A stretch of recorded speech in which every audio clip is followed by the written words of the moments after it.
channel.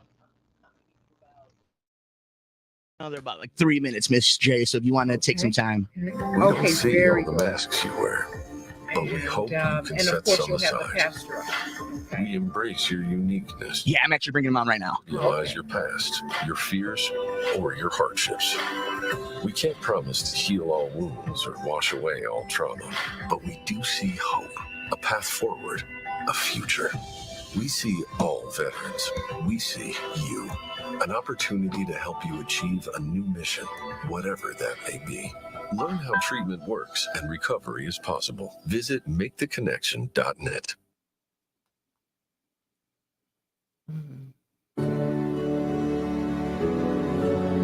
Hi, I'm EJ Williams for American Humane. For thousands of years, dogs have been our best friends in our worst times. Today, we're also learning that our best friends, millions of whom are abandoned each year, are often the best medicine when people are facing obstacles. To help both people and animals, organizations like American Humane have been working to harness the healing power of the human-animal bond, finding animals in need of forever homes and training them as life-saving service and therapy dogs to help our veterans, the elderly, and children overcome the daily obstacles of life. In this way, the rescued can become the rescuers. To find out how you can help give animals and the people they help a new leash on life, please visit AmericanHumane.org.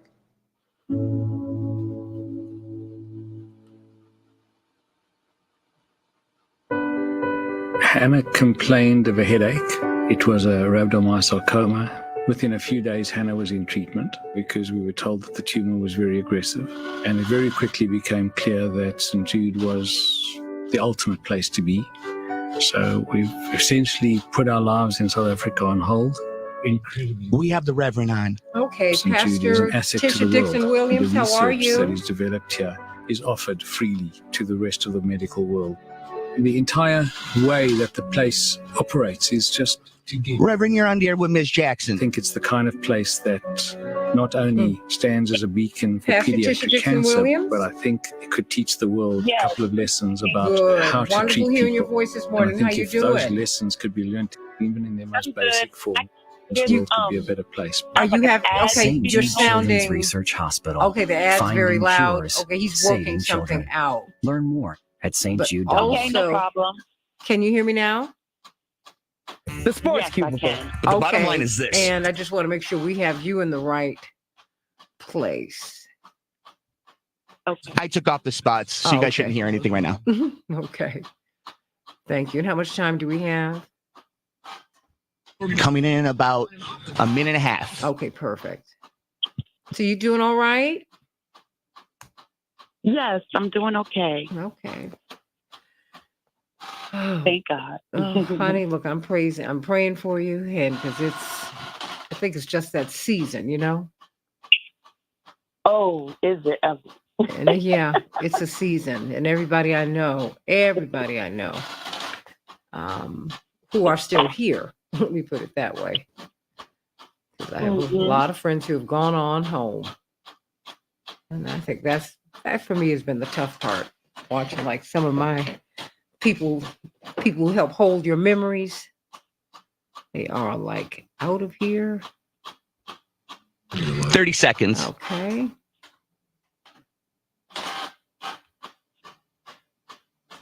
Okay, very good.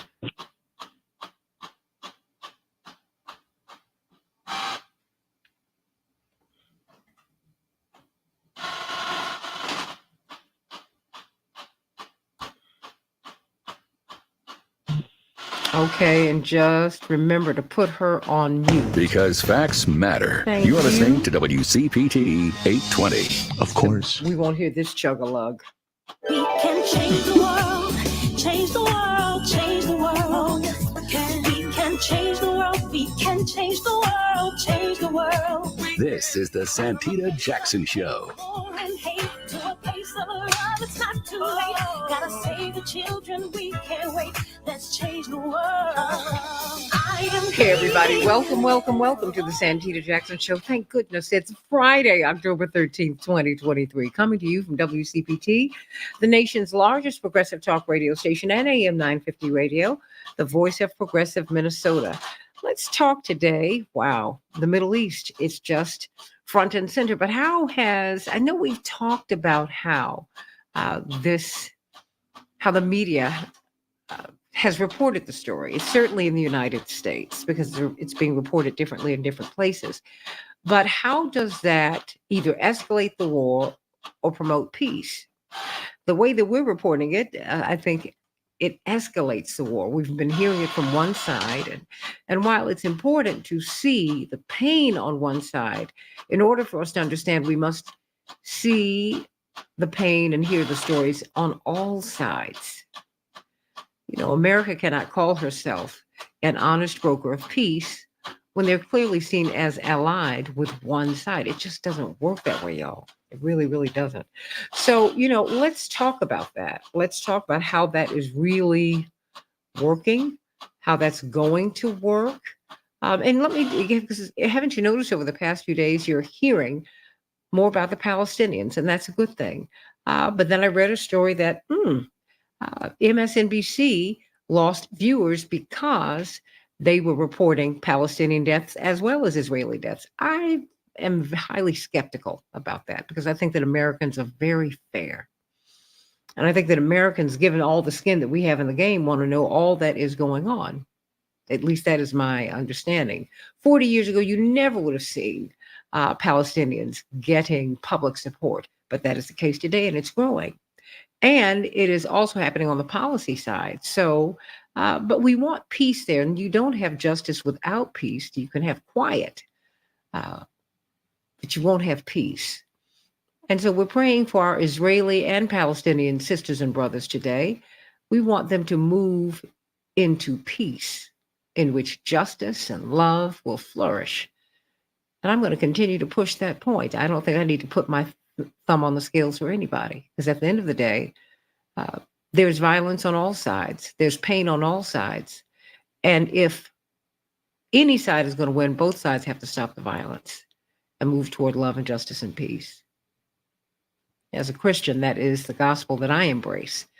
Not an eye for an eye or tooth for a tooth that leaves you toothless, leaves you blind, but forgiveness. And it's hard work. Oh, it's hard. It's hard. It's hard. It's hard. It's hard. When you've been wronged by someone, to move on, it's hard, but it makes you whole to do so. And particularly when the person who has been the betrayer comes to you in sincere contrition and apologizes. It changes everybody. So let's move forward, everybody, today. Let's move forward on the Santita Jackson Show. Let's talk about what's really happening today. And I want to know what your thoughts are. Call me at 773-763-WCPT, 773-763-9278. As I'm hearing all of my phone going off, I need to turn the ringer off, but there you go. Everybody, let's go to some of the headlines. Israel told 1.1 million people in the northern Gaza Strip to evacuate within 24 hours. Now, mind you, the UN has said that this is impossible to do. What do you think about that? They said without devastating human consequences, this cannot be done. Israel said it plans to end Hamas's rule after the group killed more than 1,300 people. The UN said such an evacuation without a tremendous human toll is just going to be impossible. Israel said yesterday it had dropped 6,000 bombs on Gaza. Over 1,500 people have been killed. Video appears to show Israel using white phosphorus in a strike. What is white phosphorus and why is that so dangerous? Number one, it's a war crime to use it. And it literally burns the skin to the bone. People are burned alive. And those who survive never look the same, never are the same. It's a horrible, horrible thing. U.S. cities in return have stepped up security after a former Hamas leader called for worldwide protest today. Let us pray for peace everywhere, everybody. Steve Scalise, the House Majority Leader, dropped his bid to become the House Speaker last night. The Louisiana Republican, who formerly characterized himself as The David Duke without the baggage couldn't secure enough support from his party to win a majority in the full House despite being chosen as the party's nominee on Wednesday. This means that the House still cannot pass legislation. Indeed, they cannot really come into session. They can't aid Israel. They can't aid Ukraine. They cannot aid those of us in America until they get a speaker. Senator Bob Menendez was charged with conspiring to act as a foreign agent. The federal indictment last month alleged that he and his wife accepted bribes, but he was hit with new charges yesterday after federal prosecutors rewrote their indictment against him. Oh, wow. A Colorado police officer was convicted in Elijah McClain's death. The jury found that Randy Rodema was guilty of criminally negligent homicide and third-degree assault in the 2019 death of Elijah McClain, a 23-year-old unarmed, slightly built, softly spoken Black man. 2/3 of schools struggle with high absenteeism, everybody. And scientists may have found a way to tell when coma patients are conscious. In Chicago, we'll have a high of 58 degrees. It will be cloudy. Minneapolis, St. Paul, 49 degrees and rainy. In the NFL, Kansas City triumphed over the Broncos 19-8.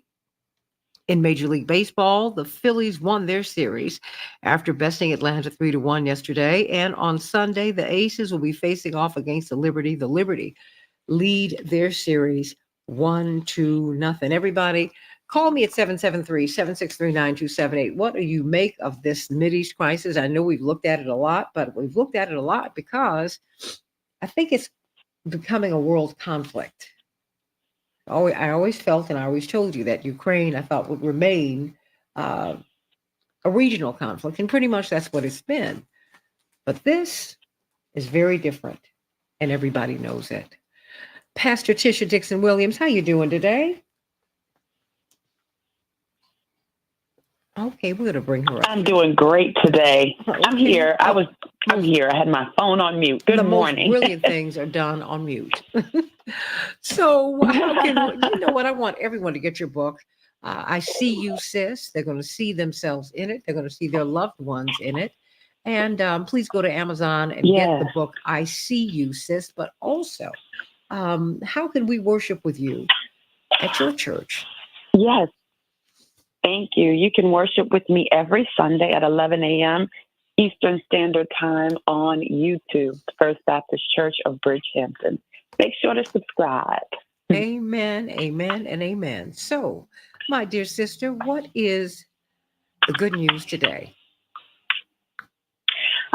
Well, did you know that on Monday, October 3rd, we were exactly 90 days away from the end of the year? 90 days to the end of the year, which means we have just a little under 3 months. I know that there are people who feel like the dream that you wrote down in your journal on January of 2023 is dead. You may feel like today you don't have another opportunity to get it right. You don't have another opportunity to reach the goal. You don't have another opportunity to do what God has placed in your heart at the beginning of the year.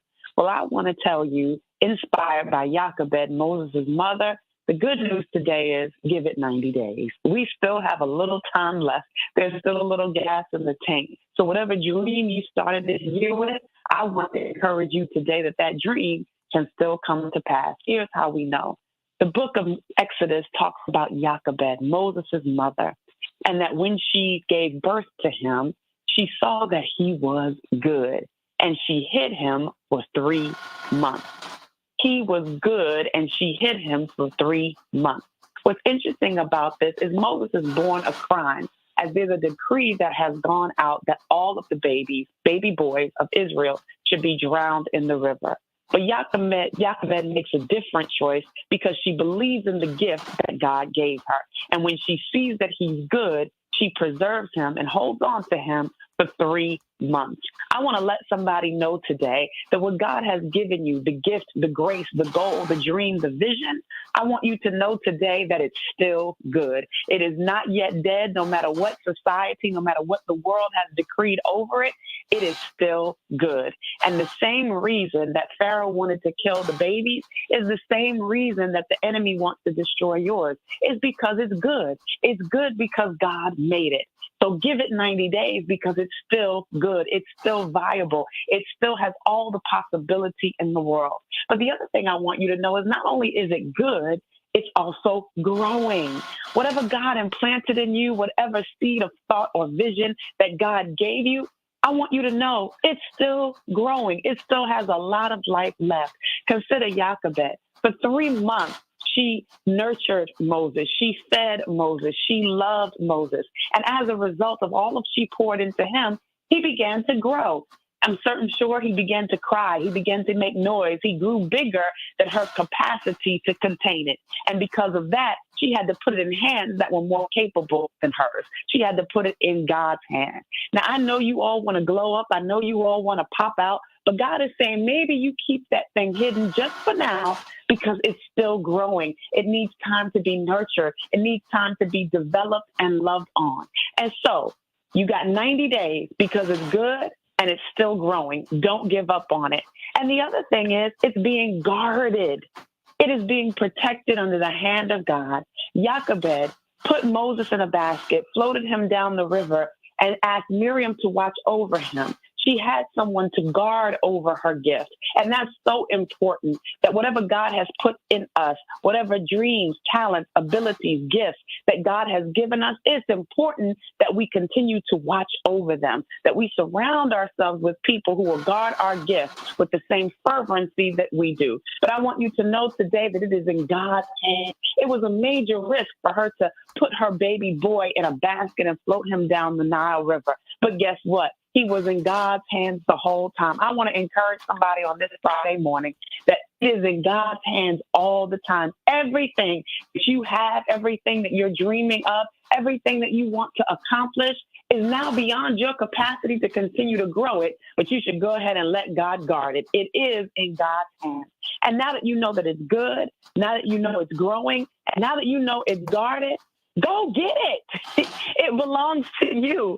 Go get it. All the nurturing, all the pouring, all the protecting is coming to pass. Go get it. The text tells us that Jochebed put the basket in the river. It floated to Pharaoh's daughter. Pharaoh's daughter saw the baby under the watchful eye of Miriam. Once she sees the baby in the basket, Miriam encourages her, well, would you like me to go get a Hebrew woman to come and nurse the baby? And she says, sure. And actually tell her I'll give her a little something for her trouble. You guys, this is something only the Lord could have made.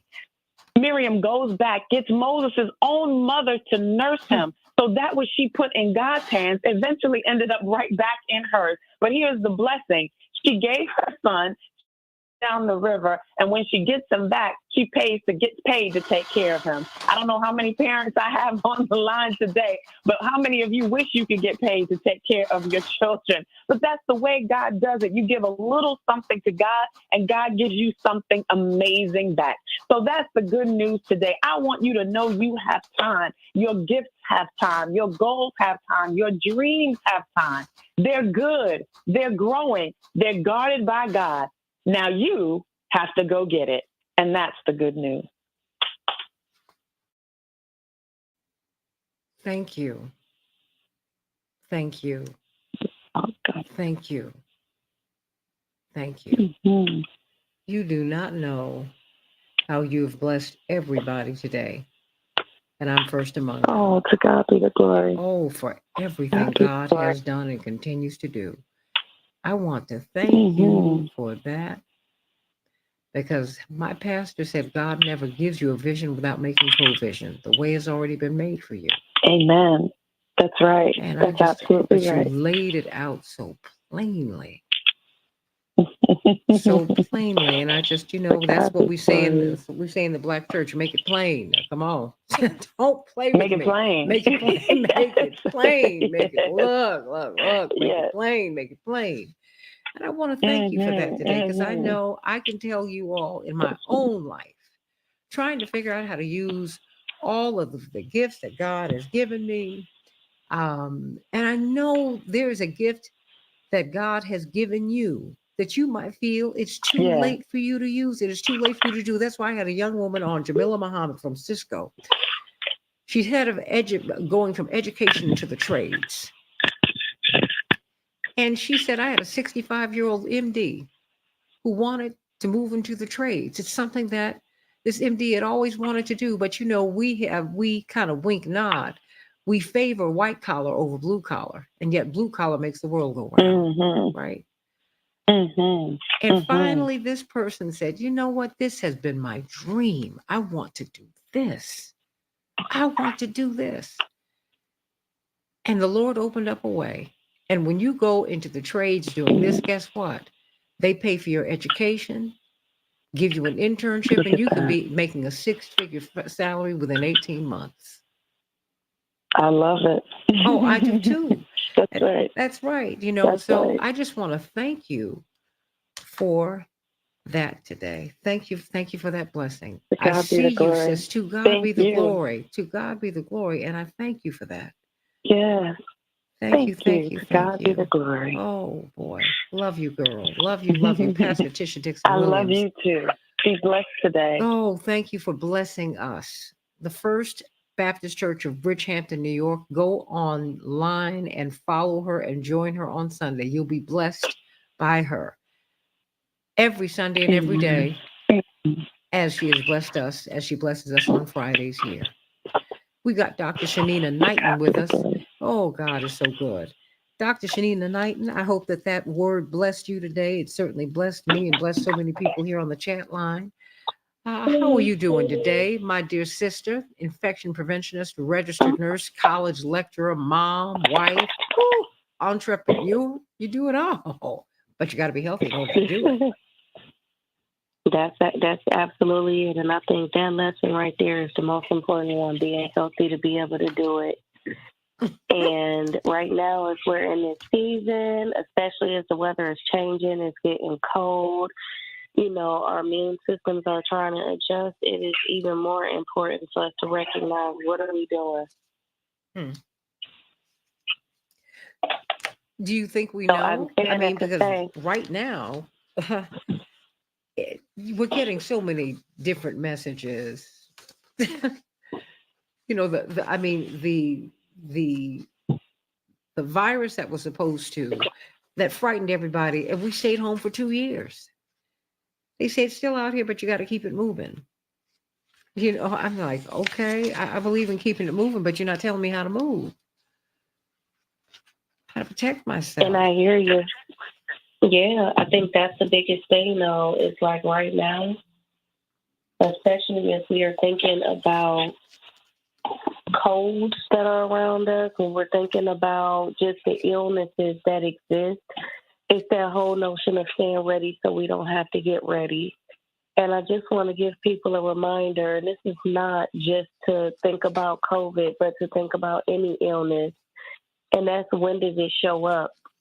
When COVID-19 started to come around, when influenza comes around, when we have, let's say, the common cold that starts to be more often, when we think about allergies, this is that time of year. And so because this is that time of year, it's being vigilant and making sure that you're staying ready so you don't have to get ready. I know I talked about air quality last time, which is very important because it's something that goes undiscussed. It goes very rarely, it's not acknowledged as much as it should be in this role that it has to play. So as people are thinking about dwelling indoors and we think about illness, we think about what happened the last time, how was things being transmitted, whether that was the cold, whether that's COVID or flu. It's just thinking about droplets and how droplets, they travel. So yes, hand hygiene is one of those lessons that I typically would say something about. It's not to say that it's not important, but I'm telling people to make sure that they are checking the air that they are around. When I say checking the air that they're around, making sure, are people around you coughing? Are people around you sneezing? Whenever you hear those things or encounter them, it's being conscious to say, okay, what is going on with the air? Meaning, are they close enough to me to where I would actually be getting those droplets? Am I walking directly in the pathway of people, right? So if you're walking with someone, it takes one time for them to cough and for you to be behind them and walk right into their what I call a cough cloud. A cough cloud meaning that because you're taking a direct path behind them and they do that one cough or sneeze, depending on how far you are behind them, which is why they keep having this theory of these 6 feet, it's because if you're close by, then that means that you are putting yourself at risk to become contaminated with anything that they might have just let out, whether that's a sneeze or cough. You all know that sneezes and coughs are unexpected. Not everybody is going to cover up their mouth, cover up their nose, cover up whatever with their elbow appropriately. You also know that some droplets will be missed, especially, which is why masks are emphasized. If that is the case, it's just being aware.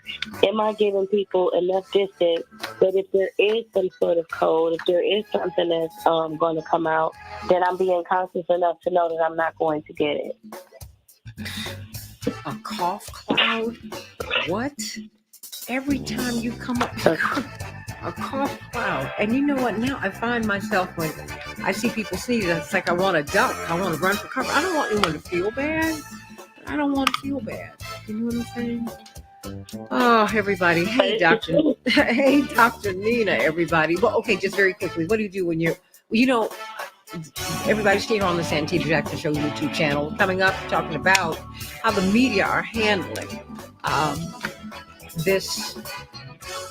the Israeli-Hamas-Palestinian conflict. Is it leading us to war out of it? Let's talk about it after more of the Santita Jackson Show in just a minute.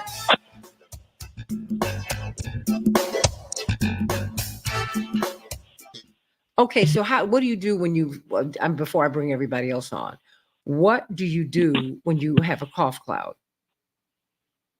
So I will tell you that when I am, like, let's say, walking somewhere and I'm walking with someone, especially if I'm knowing that I'm hearing them coughing and sneezing, I do not walk directly behind the individual. Okay. I do not. And the thing is whatever they had, especially given the distance, I'm walking right into whatever it is that they let go of. And while the air is a constantly moving thing, the air may not necessarily be moving fast enough in order for that to have been dispersed in a manner where it's not concentrated. So when somebody sneezes or they cough, and let's say you following directly behind them, I do this even when I'm in let's say I'm in the airport and we getting ready to go down the hall. I call it down the hall. But we getting ready to get on the plane. When we getting ready to get on that plane and people are lined up, I make sure that I'm giving people adequate distance. I'm making sure that I'm not the person that's getting ready to be standing in that hallway waiting. Because that's a point, again, where there's no air exchange, so we're all trapped in this one hallway while everybody's waiting slowly to get on a plane. So there's reasons to have there are reasons of where a mask would make sense. Again, I know that we cannot be masked for the rest of our lives. I understand that that's unrealistic, but you do have to ask yourself, it's like, maybe it's not about wearing a mask all the time, but when are the most appropriate times for which you should have on a mask? And it is going to be those times where you are trapped in small spaces, in confined spaces with strangers or individuals that you don't know potentially what they may have. And I think that is the most important thing. So when people say, oh, I went on vacation and I came back sick, it ain't because you just came from the 90-degree weather down to 20-degree weather right away. Hi, Ms. Jackson. Pick up in the meantime. We have. And did you do what you could? We have Jim Narclis, Dr. Gibbs. Mr. Norakis. Thank you. And Dr. No, I'm talking to you, and I'm talking to Dr. Knighton. But one moment, Dr. Knighton. It's okay. So sorry. That's okay. Dr. Gibbs and Dwight McKay are ready to go. Bryce Green, we are still working on getting, but everyone else is there. Fantastic. Thank you again so much for calling me this morning. Hey, man, I told you, relax, honey, because you cannot speed up time, and do not ever rush, because you make mistakes, and they can be very costly. Absolutely. It was what it was, and you see. Mike is fantastic, and you're fantastic. Oh, he's so great. And so are you. And now let's move forward. Okay? Absolutely. Let's do it. Don't go through all this. I'm glad you're here, and I'm glad you're there safely. Thank you. And the rest of the show is going to be great. It started off great. Everything is great. I'm glad I called you. Me too. Me too. Me too. Oh, you know this happens to everybody. You know this, right? Yeah, it's it's just one of those things that just happens. it just happened to happen. It happens, honey. It just happens. That's all you can do. So let me say hello to Dr. Knight. I want to thank you. I'm trying to get through. We got 1 minute. Also, sorry. Okay, no worries. I appreciate that. My show here. Dr. Gibbs. Yes, good morning, Santita. How are you feeling? I'm fine. I'm very well. How are you? I'm just checking to see how you're feeling. Good to know that you're doing okay. Right, no problem. Okay, all right. Yep. It's good. That's good to know. Okay. Just checking. Jim Narakis. Hello. Hey, how are you? I'm doing well. Dwight McKee, how are you? Pretty fine. Okay, wonderful. Hope it gets better. And everybody, we're going to get right into this. I was inspired by, I always read FAIR. I'm always looking every day to see what you all have. And thank you. We have Mr. Green. Yes, we do. Okay, fantastic. Stand by. Change the world. We can change the world. We can change the world. Change the world. This is the Santita Jackson Show. War and hate to a place of love. It's not too late. We gotta save the children. We can't wait. Let's change the world. I am green. Hey, everybody. Welcome to the Santita Jackson Show. I do hope that you will join us October 18th. At this labor panel. You're going to be able to find out a lot of information about labor. And you're going to be able to talk to Jamila Muhammad about going into the trades. You will not have college debt if you go into the trades. They will pay for you to go into the trades, and you can be making a high 5-figure or 6-figure salary within a couple of years. But of course, you have to become a master at your craft. Everybody has to learn to do what it is that they want to do for a living. And so we want you to come out to 2021 Swift Drive in Oak Brook from 3 to 5. Joan Esposito and I will be there hosting this labor panel. You're going to have labor leaders and influencers from everywhere talking to you about the importance of labor, the importance of unions, the importance of really managing your money, how you manage your money. Yeah, you can get a financial advisor when you have a middle class income or a working class income. That's where Megan Financial comes in.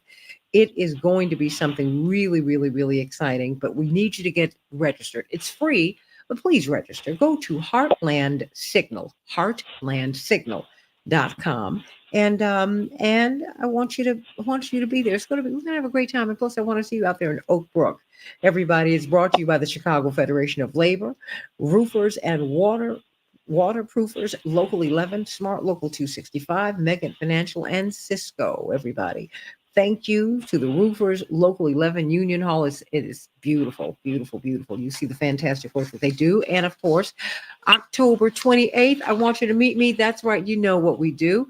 It's going to be a fun Halloween party at Rainbow Push. Yes, I will be there. I don't know what I'm going to be this year, but it's going to be something. And it's going to be fun. I know it's going to be hilarious. My mother said costumes required, donations desired. We're going to have some snacks there. We're going to do the Thriller dance, and it's going to be great. But you must wear a costume. You must wear a costume. So come on, everybody. 930 East 50th Street from 2 to 7, October 28th. Let's talk about what's happening in the Middle East. It just gets to be more threatening by the day. 1.1 million Gazans have been asked to move. The UN has said it's impossible. It's impossible. It will be impossible for them to move. And yet the IDF is saying that you must move. Now, this is the same IDF that said that they are not looking for accuracy. They're looking to inflict damage. What will this mean? Now we've seen more and more coverage of the Palestinian pain. You need to see the Israeli pain. You need to see the pain that's being inflicted upon these people. But you also need to see the pain that's being inflicted upon the Palestinians. I think you should also see how Palestinians have to live. Gaza is the most congested neighborhood in the world. In the world. And you're effectively asking almost half of them to move inside of a day. Now, Hamas, for their portion, have told them, stay right where you are. And some people are moving, though. But this is really, really, really tough because IDF, it has been conjectured, are about to launch their ground offensive. Wow.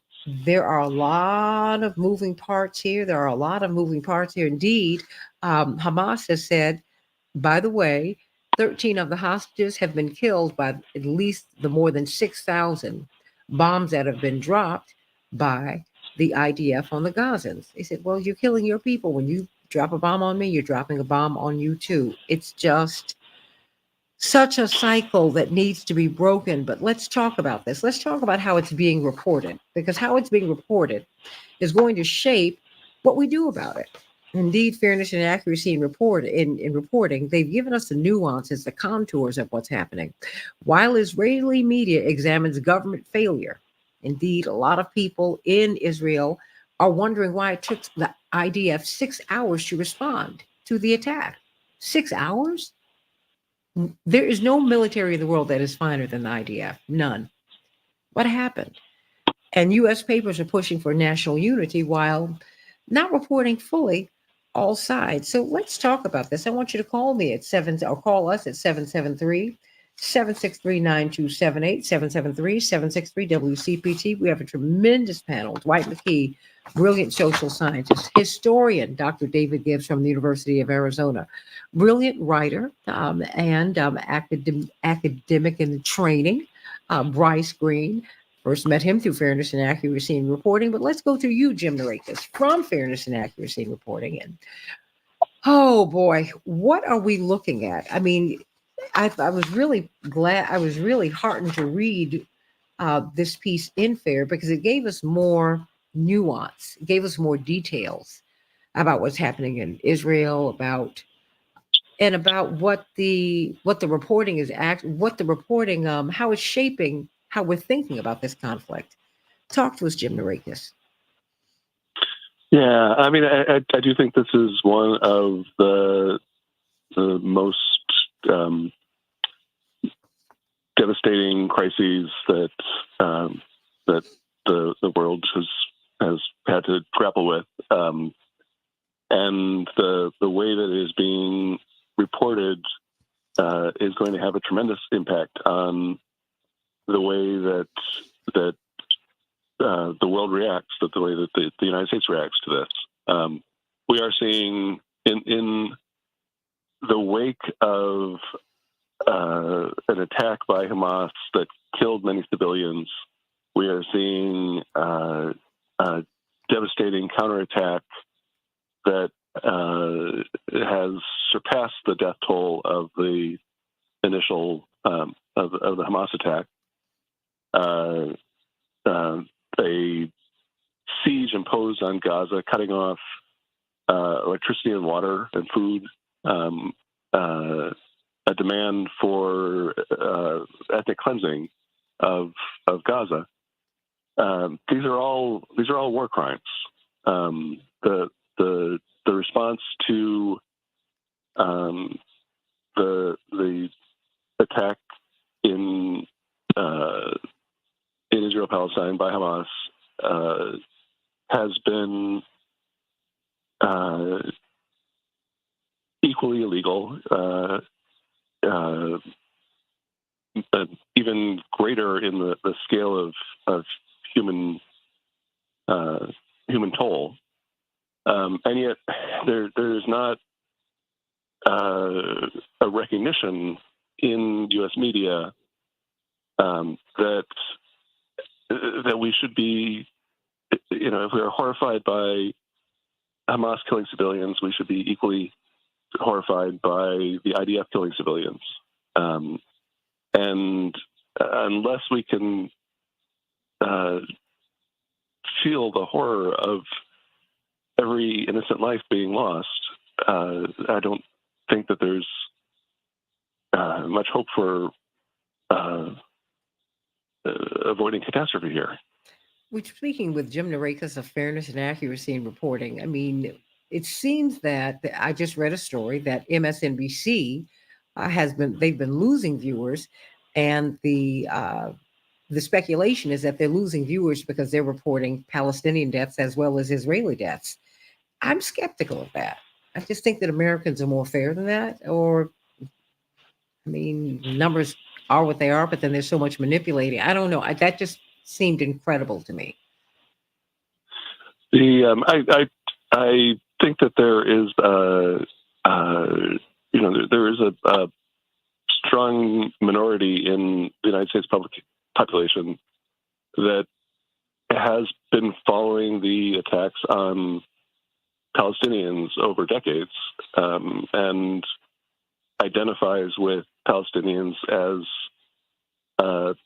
people who have been displaced from their homes, who do not have the kind of human rights that every human being deserves. Certainly, more people feel that way than watch MSNBC. I don't think it's the lack of an audience for people who are concerned about Palestine and want to hear about the violence being inflicted on Palestinians as well as the violence inflicted on Israelis. So I don't think that this is a question of you can't find an audience for people who are dealing with the reality in Israel Palestine. So, Dr. Gibbs, what are you thinking? What do you think of the reporting? I mean, and how does it shape our perception of this and what Americans will demand of our leadership? What you've always had in the Israel-Palestine conflict has been asymmetrical killing, and the deaths have always been heavily tilted towards the Palestinians. More Palestinians killed than Israelis killed. I mean, obviously, Israelis are killed often in horrific terrorist acts. So actually the worst in history was the one beginning on Saturday. There have been many others, though, and the focus is always on the Israeli deaths more than the Palestinian deaths, even though the Palestinian deaths are more numerous, typically far more numerous. And there's no doubt that when this war is over, far more Palestinians will have died than Israelis will have died. But somehow the press does take the view, and the public, through many decades of conditioning by the press, echoes the view. And nobody wants to say this, but it's the way it's portrayed. An Israeli life is worth more than a Palestinian life, and that really is the essence of the reporting here. And that's the essence of the way it's presented. And anybody who deviates from that does risk at least criticism, possibly severe criticism, possibly being shut down. I mean, we're seeing it before our eyes. In France, they've banned pro-Palestinian demonstrations. At least that's the headline I saw this morning as I woke up. Here in Arizona, there was a pro-Palestinian group that was going to have a demonstration. They voluntarily canceled it because they didn't give details, but they said they were afraid of their safety. I'm not quite sure what that means, but I assume that means they've had threats of violence against them. And so, you are talking about a context here and in Europe that is so heavily tilted in favor of the Israeli position that it comes down to the fact that an Israeli life is simply worth more than a Palestinian life. And that's the essence of the portrayal.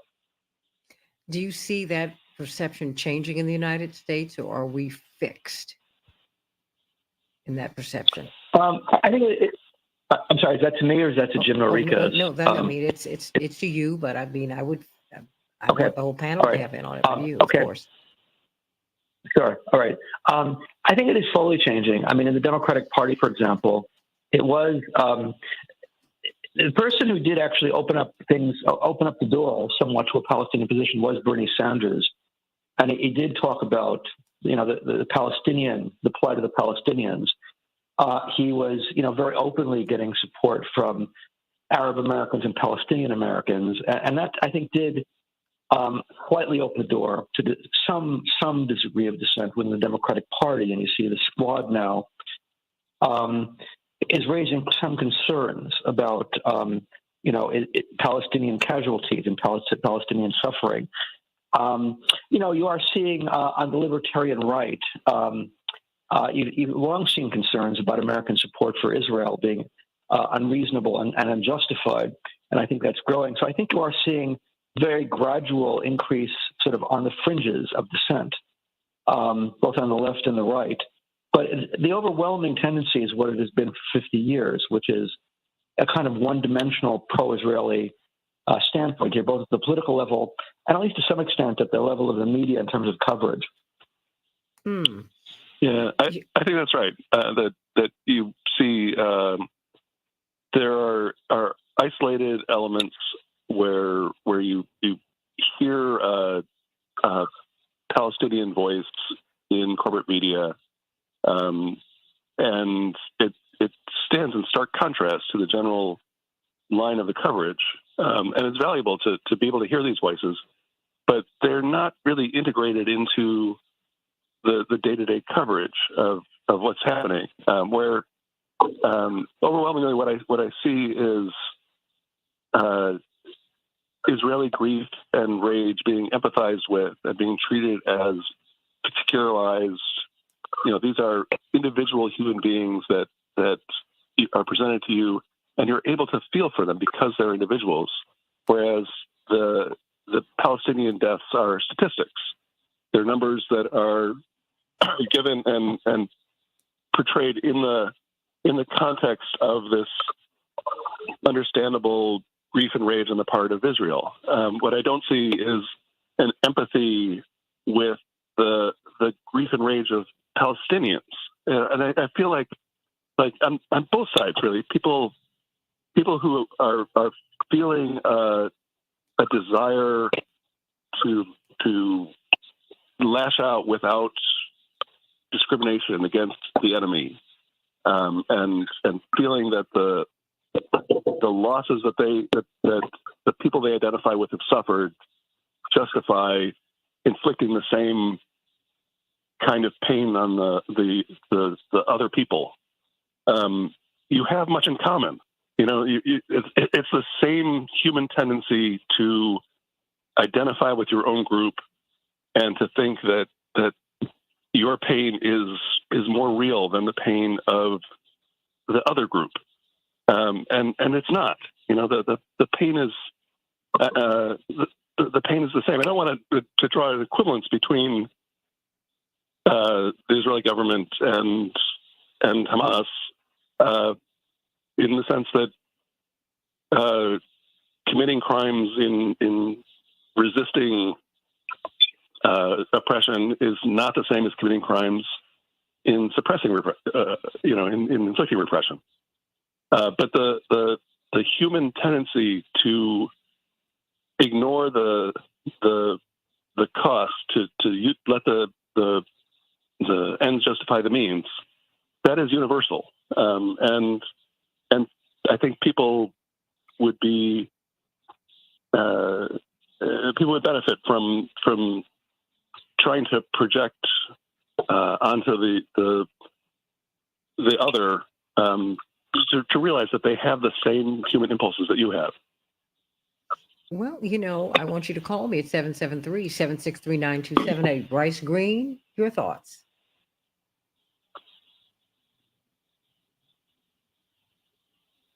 I fully agree with what has just been talked about. One of the remarkable things about the issue of Palestine is just how, unanimous the American media is when it comes to these issues. And I think one of the more striking things is that if you go, to Israel, where these events are taking place, the spectrum of acceptable debate is a lot wider. In Israel, the day after this Hamas attack, you started seeing reports in mainstream publications like the Israeli New York Times called Haaretz. Reports like, did the Israelis expect that they could keep Palestinians in prison forever? Or, reports blaming Netanyahu for the political failure that led to this situation. And because, that's a really apt way to describe the situation, because at the end of the day, any violence that happens in Palestine is largely a result of the occupation. And that needs to be the primary frame through which people need to understand this any conflict over there. And you do see that framing sometimes in the Israeli press, and you see it a lot. It's very rare here in the U.S. And, there's a lot of reasons for that.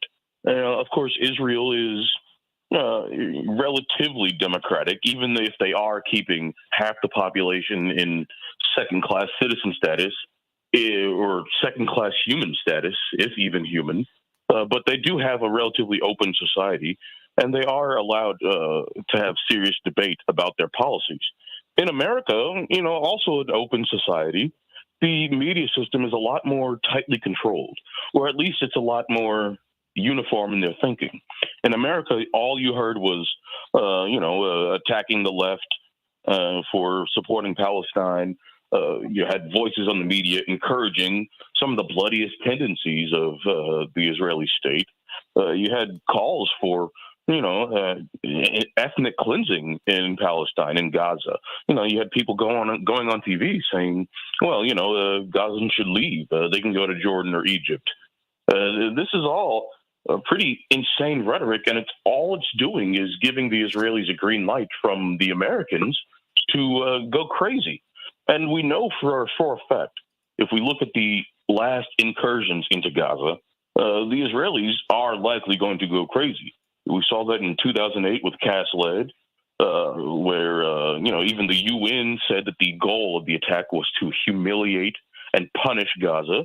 We saw that in 2014 with Protective Edge, which destroyed thousands of homes, killed thousands of people, including hundreds of children, and of course, the fact that Israel has never been held to account for any of these crimes emboldens them when they are on the verge of committing other crimes.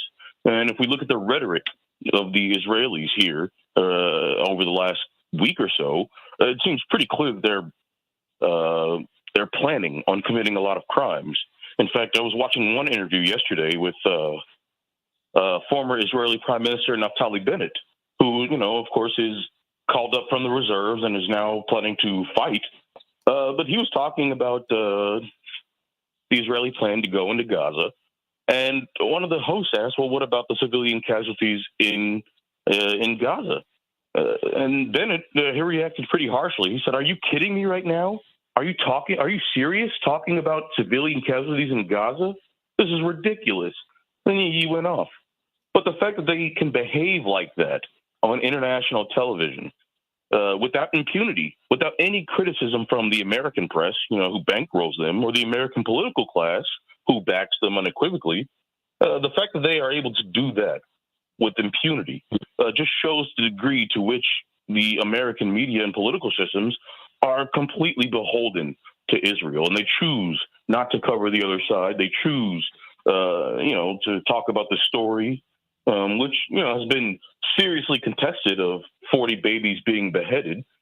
Meanwhile, there's video emerging every second of Palestinian babies being crushed by buildings after they've been leveled by the IDF airstrikes. The fact that one gets coverage and the other gets, shrugs, if anything, I think it really should tell you about the state of not only American-Israel relations, which are a long-standing issue, but also the state of American media and their inability to cover the truth, and their reflexive and knee-jerking adherence to whatever lines that the IDF spokesperson gives them. Well, I mean, and now no one's covering war crimes, Jim Narakis. I mean, locking in the Palestinians without food, water, that's a war crime. Phosphorus, Human Rights Watch said, no, you dropped phosphorus. They even talked about it on CNN this morning, but the host asked the question of the spokesman from Israel, and they said, of course, we haven't done that, and she moved on. I'm like, what? I've got the last 2 minutes. They belong to you. And that same thing happened during Cast Lead. They denied the use of white phosphorus despite human rights organizations explicitly pointing to video evidence showing this stuff. But, in the American media, you can just say, nope, it's not true. Nope, Israel's the most moral army in the world. Nope, we never target civilians. Nope, we will do the best we can to limit civilian casualties. And then, you'll have Anderson Cooper or Joe Scarborough or whoever, whatever talking head they have on there at that time, they'll just nod along. They'll say, well, I wish you good luck in your endeavors. It's pretty ridiculous. Well, you know what, Jim? The last minute, it's yours. you see discussion of war crimes by Israel as a hypothetical, like they might commit war crimes if they don't show restraint.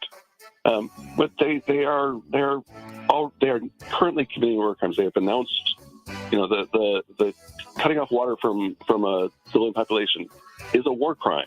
It's been established for nearly a century. We need to show the same revulsion at war crimes, no matter who they're committed by, and the war crimes that are being backed by our own government, using weapons paid for by our tax dollars. We need to have a deeper moral responsibility to criticize those. Everybody follow fairness and accuracy in reporting.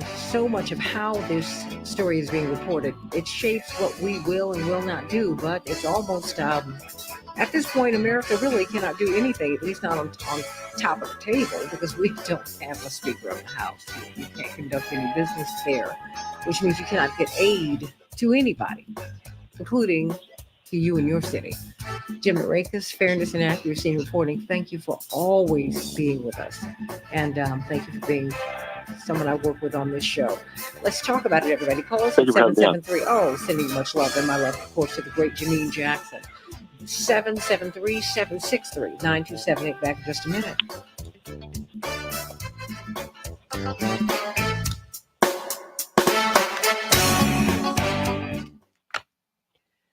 Oh boy, you all, this is a whole lot to do. This I'm going to need a vacation after all this is done.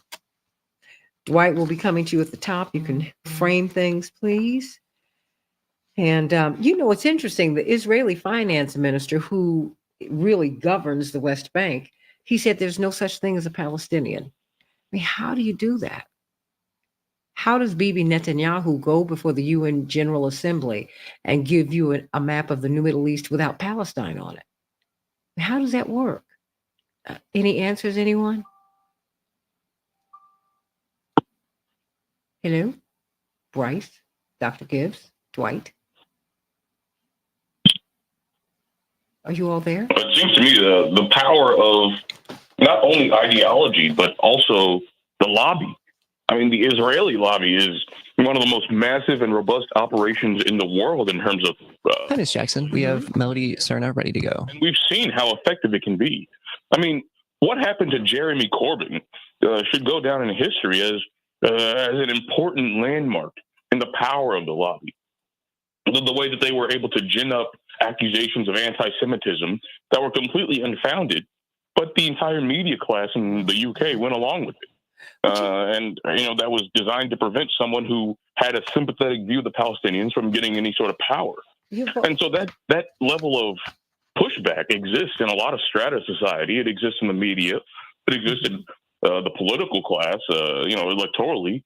All congressmen are required to fill out an AIPAC questionnaire upon ascending office, and then based on that questionnaire, AIPAC decides whether or not they're going to try and get them out of office or they're going to let them stay at their pleasure. Well, so it's a pretty powerful and robust operation. Well, no, we experienced that first. We experienced that first in Reverend Jackson's campaign because in fact, Rabbi Meir Kahana and the Jewish Defense League, they really tried to destroy the campaign. So, I mean, the people who really did the reset you couldn't even mention Palestinians. You could not accept Arab money in presidential campaigns until Reverend Jackson's campaign.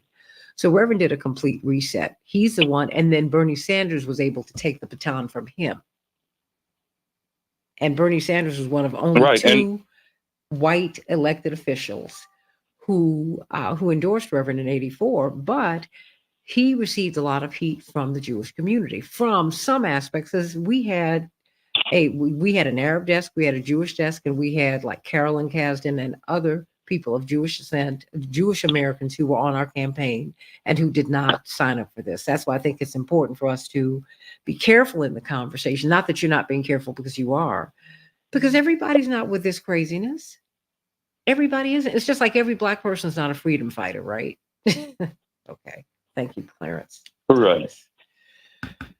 And Bernie Sanders has insulation from the charges of anti-Semitism because he himself is a proud Jewish man from Brooklyn. But other people don't have that luxury. Like Jeremy Corbyn didn't have that luxury. We did. No. Yeah, and especially not Black Americans, and certainly not Rashida Tlaib in Congress and Ilhan Omar and all the other critics of Israel that have managed to get elected despite all the odds. Well, you see what happened to Nina Turner in her election and what almost happened to Summer Lee. But Summer Lee was able to survive. And I was explaining to Nina, who's a dear sister beloved, I said, this is what Reverend experienced. And she was like, what? I said, oh, honey. The 2 times Reverend's announcement was interrupted. It was by 2 members of the Jewish Defense League. But we just kept on running, and it's a miracle. It was nothing. And Dwight knows this. It was a miracle that Reverend survived, because that was not what they had intended, sadly. And it's these right-wing elements, in the community that are doing that. But you all keep talking. We're here. It's very interesting. I've watched the audience really, really grow over the past few days. Why do you think that is? I mean, on this show. Santita, did you say that did the audience grow? Is that what you said? Yeah, I have. Oh, really interesting. But obviously, you present a different perspective on this. I think people are hungry for a different perspective. They don't get it very many places these days. And so, that doesn't surprise me. As far as the lobby goes, I mean, there's the Israel lobby, most definitely, as Bryce just noted. It's very important, but there's another lobby as well. I think there's a militarist lobby, a neoconservative militarist lobby, which is interconnected but somewhat separate. The same group, as I would see it, that also lobby very heavily for U.S. Militarization of the Russia-Ukraine conflict is also active here. And I think they've always seen Israel as kind of a good example for the United States of kind of unrestrained, unapologetic militarism, that when Israel uses military force, they never apologize, they never use any kind of restraint. They just go in and do whatever they want to do. We got a minute. Without any kind of regret. And they see that as a model for what the United States should be. And, backing all of this, of course, is indeed the military-industrial complex, a vast, powerful, and integrated group of companies and, public entities like the military that wield immense power, as Eisenhower noted more than 60 years ago. And so I think the sort of multiple lobbies you have here, and also just the conditioning of decades of media one-sidedness, create a situation where the United States is instinctively going to back whatever Israel does. 30 seconds. Seems like there's just something. Melody, Serena, how are you? Good morning. How are you? We walked into quite the lively conversation, of course. It's always a joy to have you here. Of course, she is an Indigenous people's rights activist and human rights activist, and she's based here in Chicago. She's the former executive director of the American Indian Center of Chicago. And it's interesting because she's looking at what's happening with Indigenous people as we're watching what's happening in the Middle East. It's the same thing. So stand by, everybody. We're coming up right now. We can change the world, change the world, change the world. Yes, we can. We can change the world, we can change the world, change the world. This is the Santita Jackson Show. War and hate to a place of love, it's not too late. Gotta save the children, we can't wait. Let's change the world. I am green. Hey, everybody. Welcome to the Santita Jackson Show. It's a joy to be with you today on the Santita Jackson Show. Call us at 773-763-9278 as we talk about the Middle East and how the media's reporting of this story is shaping our perceptions. What will we do? Well, the thing is, America can't really offer any assistance right now because we still do not have a Speaker of the House. Steve Scalise dropped out yesterday. Who's going to step in? Steve Scalise could not pull together the necessary 217 or 218 votes, and so he came out. What's going to happen? Will they call in Donald Trump? Will McCarthy be back? Will the president pro tem of the House of Representatives, and that's a new position, uh, will he be given more power? We don't know. We'll see. Call me at 773-763-9278, 773-763-WCPT. As we go into the headlines, I want you to join Joan Esposito and I at the labor panel. It's going to be something fantastic. We had Jamila Muhammad from Cisco on yesterday, showing us how we could go and get these professions without getting it. You can get education. They will pay for your education. They will pay for your internship. You come out of the internship. In the internship, you make about $25,000 a year. You're able to double that within months, and maybe within a couple of years make a six-figure salary or high five-figure salary. Yeah. So don't go past the trades. Don't go past this blue-collar work. Don't go past unions. That collective bargaining matters a whole lot. We're seeing that as the UAW strike widens, everybody. So on October 18th, on Wednesday, from 3 to 5 p.m. at the beautiful Roofers Local 11 Union Hall in Oak Brook at 2021 Swift Drive. We want to see you there. We want to see you at 2021 Swift Drive in Oak Brook. Union leaders, influencers, and you will be there. You'll find out about the financial planning you can do on these working class and middle class and upper middle class salaries. Megan Financial will be there. We'll talk to you about a pathway to getting an education and to getting these jobs. They are looking for people to go to become electricians, to tuck point, and on and on and on. These are things that we need every day because we live in our homes. You need these. We need these professions, and they are professions. And you do need an education if you're going to become a master at it. And you can get the education that you need without paying for it. But you need to come on out so that we can give you this information on Wednesday, October 18th from 3 to 5 at the 2021 Swift Drive, the Roofers Locally Union Hall in Oak Brook, everybody. It's brought to you by the Chicago Federation of Labor, Roofers and Waterproofers Local 11, Smart Local 265, Meckett Financial, and Cisco. But what we want you to do is register. Please go to heartlandsignal.com. Heartlandsignal.com. It is free. We need you to get registered. We want to get a sense of how many people are going to be there. So please do that, everybody. And of course, it's Halloween, so you know what Santita's about to do. Have a party. That's right. Over at Rainbow Push, we're going to have a party October 28th. Costumes desired. Costumes required. Donations desired. We're going to have some snicky snacks. We're going to do the Thriller dance. But if you come, you've got to wear a costume, everybody. I don't know what I'm coming as, but you must wear a costume. It's from 2 to 7, and you have to wear a costume. We're going to do big things in the community hall. It's going to be fabulous. But you got to wear a costume October 28th from 2 to 7. So now there is that. So, everybody, let's get to some of these headlines because, boy, there is a lot going on in the world right now. And we're talking about the Middle East. I want you to call us at 773-763-9278. Israel told 1.1 million people in northern Gaza to evacuate within 24 hours. They said they plan to end Hamas's rule after the group killed more than 1,300 people. Over 1,500 people have been killed on the Palestinian side. And Israel said yesterday that they have dropped 6,000 bombs on Gaza, the most populous, the most densely populated place on earth. Wow, everybody. The UN has said it's impossible to move this many people. So what's going to happen, everybody? Steve Scalise dropped his bid to become House Speaker last night. He could not pull together those votes. Senator Bob Menendez was charged with conspiring to act as a foreign agent. Indeed, federal prosecutors rewrote their indictment to include more charges against him. Colorado officer Randy Rudema was convicted in Elijah McClain's death.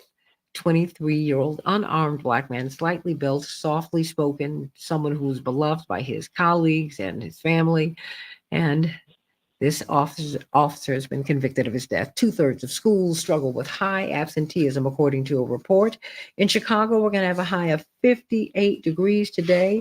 And it's going to be a beautiful day in Chicago, but it's chilly, everybody. It is now officially fall. 49 degrees will be the high in Minneapolis. St. Paul in the NFL. Kansas City was triumphant over the Broncos 19-8 in Major League Baseball. The Phillies won their series over Atlanta, and they, of course, won that game yesterday 3-1. And in the WNBA, as the championship closes in, will it be the Aces or will it be the Liberty? We don't know, but the Liberty lead their series 1-0.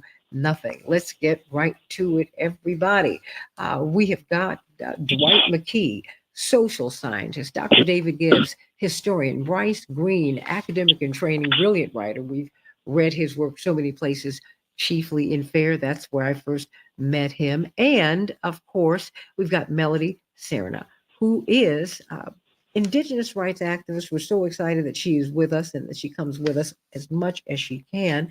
She is the former director of the American Indian Center of Chicago. Before we get your comments about what we're looking at, Dwight McKee, your thoughts on how the media are reporting this. Do you see a turn being taken, or, I mean, because 40 years ago you couldn't even mention the word Palestinian. Indeed, the finance minister of Israel says there's no such thing as a Palestinian. Bibi Netanyahu went to the UN General Assembly and gave us a new map of the new Middle East, as they call it, and there was no Palestine on it. But that didn't really make the news here. Dwight McKee.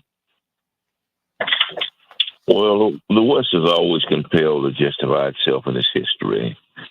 And Israel is no different than the last 400-year history of the West. That is, that people show up on a foreign soil with the flag and announce that God sent them there and declare it to be their own. Kill the people that are there, take the land, and make a song about it. It's my country, 'tis of thee. Or this land is my land. God gave this land to me. That's the history of Western civilization. And of course, Israel is no different. Israel was really set up by the British in order to be able to stabilize the Middle East so that they could maintain control of the oil there. And once they set it up, then they had to justify why they did that. And so they put a theology around it, turned it into, something noble. But it's basically has been, as in most of these situations, Australia, Canada, United States, has been a land grab. And the one that suffers the most are the indigenous people. And that's not rare. As a sister who's going to speak next, will tell you about the Native Americans, as did the Aborigines in Australia, as are the Palestinians in Palestine. The natives, the indigenous people, suffer the most because they're looking ultimately for a reason to justify them taking these people's land, taking the land, and making it their own, and making some theology, building some theology, some mythology around it.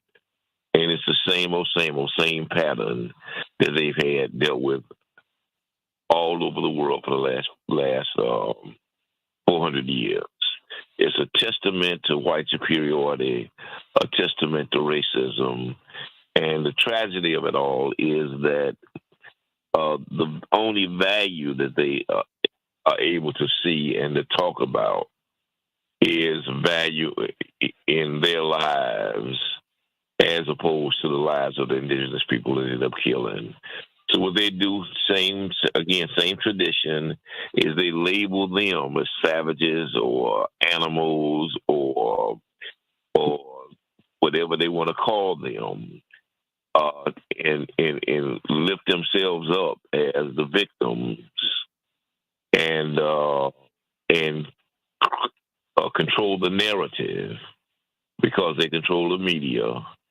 And so ultimately, the wicked become the heroes, and the victims become the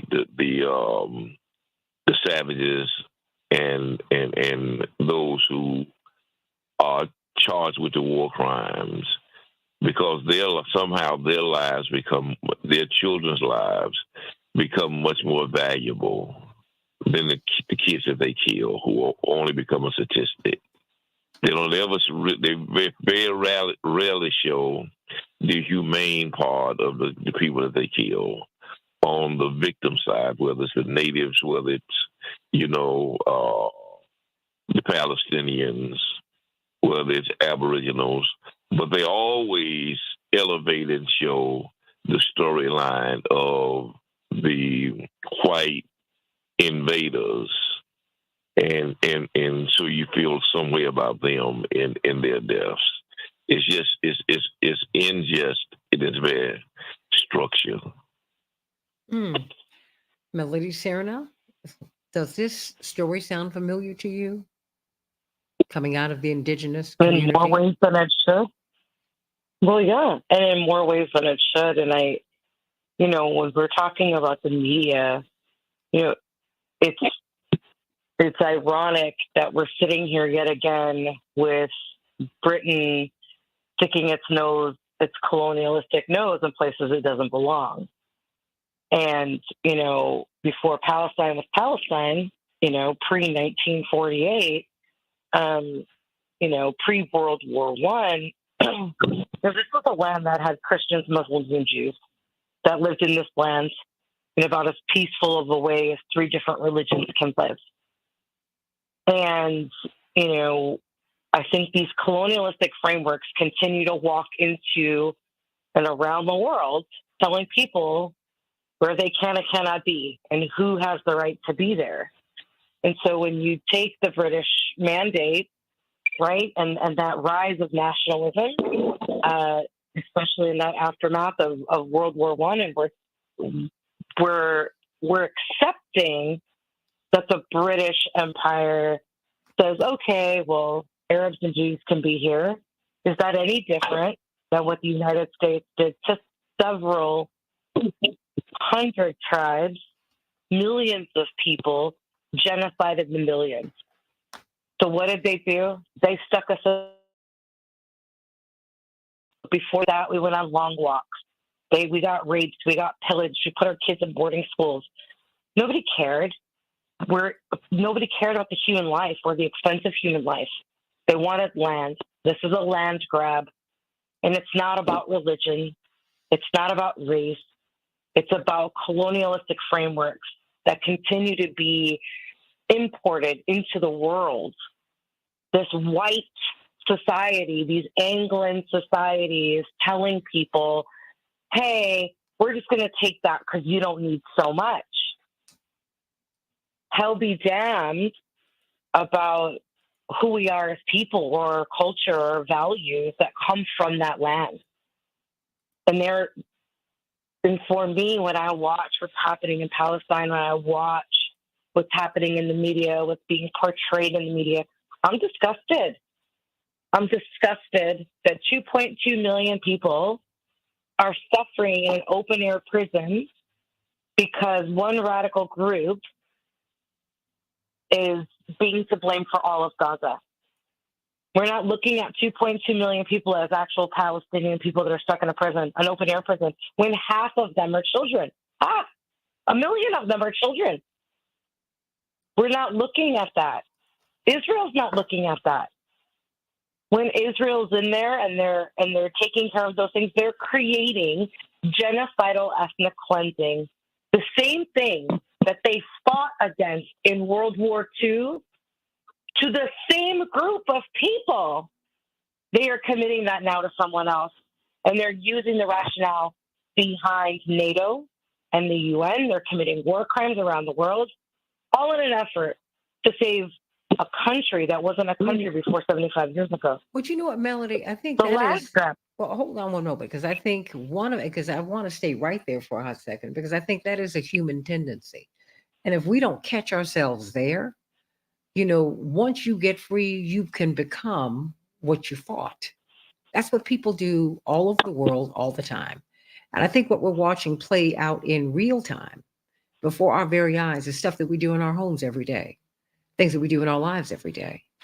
My great-grandmother Tibby was not a woman of letters. She couldn't even read. She could not read. She couldn't even write her own name. But she said something to me when I was a little girl, and it resonates with me now more than ever. She said, as long as the things that hurt you don't happen in you, you're going to be all right. And that's not, and we're not seeing that. And I'll never forget that. She was about to get one of us to get a switch so she could beat somebody's behind and get us straight. But I just remember she said, this hurts me more than it hurts you, but I've got to make you right. And that is one of the things that I think, Bryce, that we're missing here. You know, we're not looking at the pain on all sides. And we're not asking, we're cheerleading for war. We're not looking for a path for peace. And that for me is what is so devastating about all of this, and this is so consequential because you're dropping white phosphorus now. This could be unlike Ukraine. I always felt Ukraine would be regional. But this, to me, is a world war in the making, and it's happening before our very eyes, and very few people are calling for peace. No one's really doing it.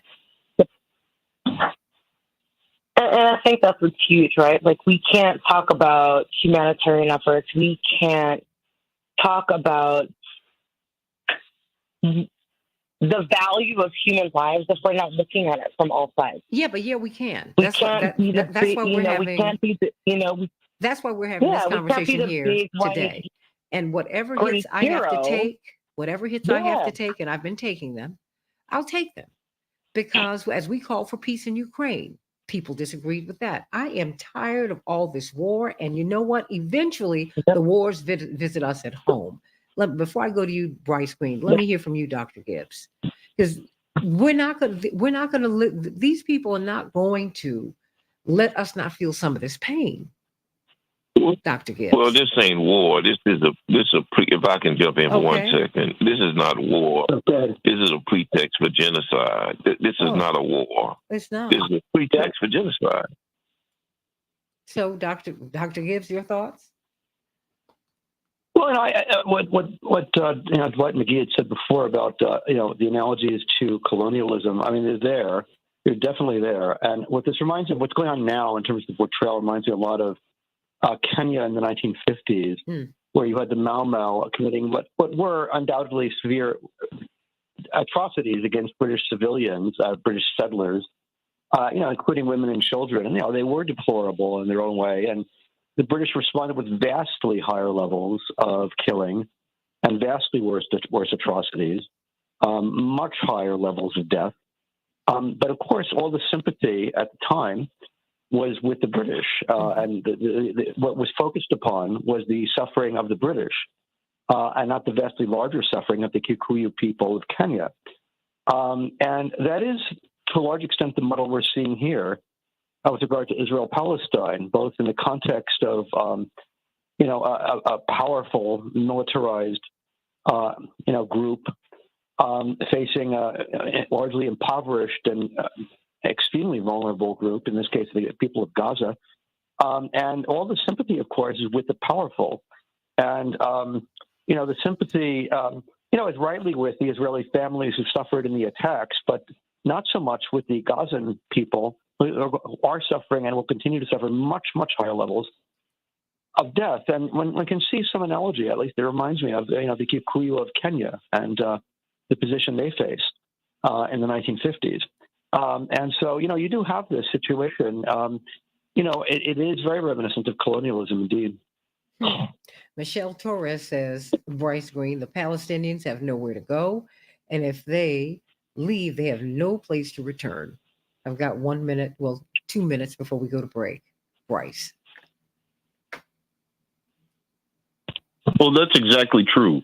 The Israelis, they make a big show of saying, well, we're going to give civilians warnings to leave before we start bombing. But of course, they have nowhere to go. Benjamin Netanyahu said, leave now, leave these areas now. But they have nowhere to go. If you go back to, again, these earlier Israeli assaults on Gaza, cast lead. What they did was they would call, hundreds of thousands of homes and say, we're about to bomb you. Please leave your home. Well, the issue with that is there's only 250,000 families in Gaza. So they called all the families, and that just led to predictably chaos and confusion, and more people ended up getting bombed. In Protective Edge, they dropped leaflets. They said, exit this area. It's about to get bombed. And of course, pretty quickly after that, as people were leaving and scrambling to go, they started bombing. So that's Israel's tactics. They don't care about the civilian casualties. These are truly it's a fanatical army based on a fanatical ideology in support of a fanatical country. And, they're allowed to go on their lunatic rampages because the Western press and the Western political system allows them to do it. After Cass led, there was international pressure to maybe get Israel to change and behave differently. But, the U.S.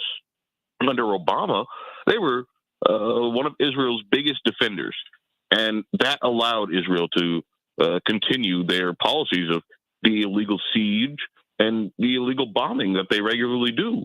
And now we're seeing one of the worst aspects of this. We're seeing it ramped up to 10. They've cut off electricity.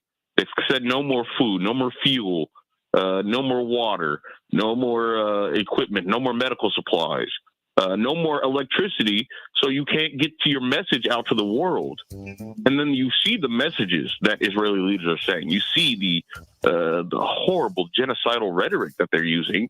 And, well, you can pretty much predict that the next several days are going to be extremely bloody. There are going to be so many war crimes, but it doesn't appear that the U.S.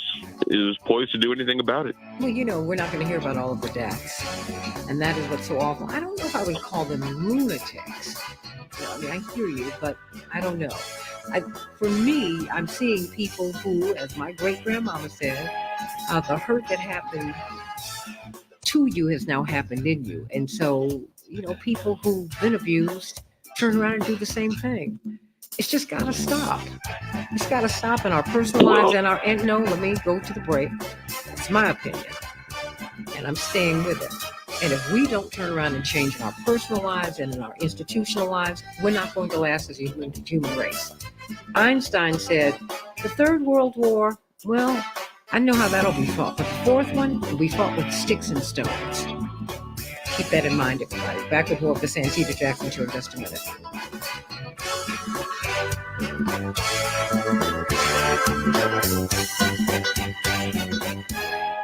Okay, Max Wolf will be joining us, but you all keep on going.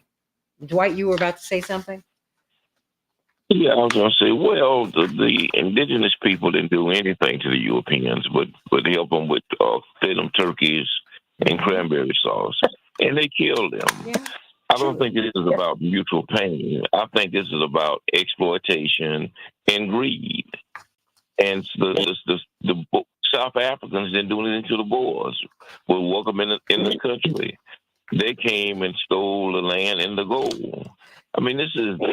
I don't see this as being a parallel argument. There's people who are in pain, inflict pain. No, I see it as people who are greedy and people who are greedy and people who are exploitative, and they need to justify it. It's a pretext to steal other people's land and resources, and we agree on then that. Kill them. And we agree on that. But I add that to it, and I'm gonna stand on that.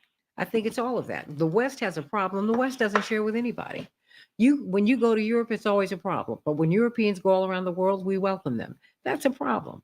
And James Baldwin said years ago that white people would have to understand that, wait a minute, y'all got a problem. You're the problem, and it needs to stop. And I'm not downing anybody. We're all going to have to get well here. We'll have to get well here. Period. So I think it's a Western problem. I think it's a personal problem. It's all of it. And we're seeing it all play out right now. It's a horrible thing. They've dropped as of yesterday, they said they've dropped more than 6,000 bombs on these people in the most densely populated place on earth. The IDF said, we're not looking for accuracy, we're looking for damage. That means you're looking to kill people. How can that not be an issue that we are all talking about as Americans? It's your money. But they've been dropping bombs on people for 40 years. No, I agree, but I'm talking about right now. Because wait a minute, we took the hit on this. I'm real clear. I'm clear on my parents almost lost their lives on this thing 40 years ago. Trust me, 40 plus years ago. I get it. And that's why I'm saying to you, not that I have a right to say something no one else doesn't, but I mean, I've seen it up close and personal. I've seen what the Israeli lobby will do, what the Israeli American lobby will do. I get it.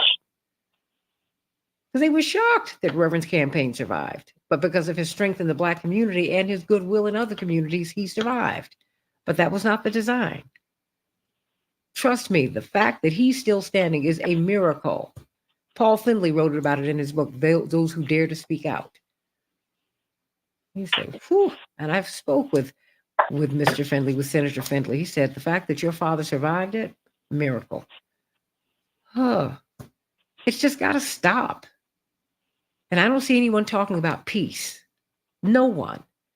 And who's winning? The munitions industry. They're winning.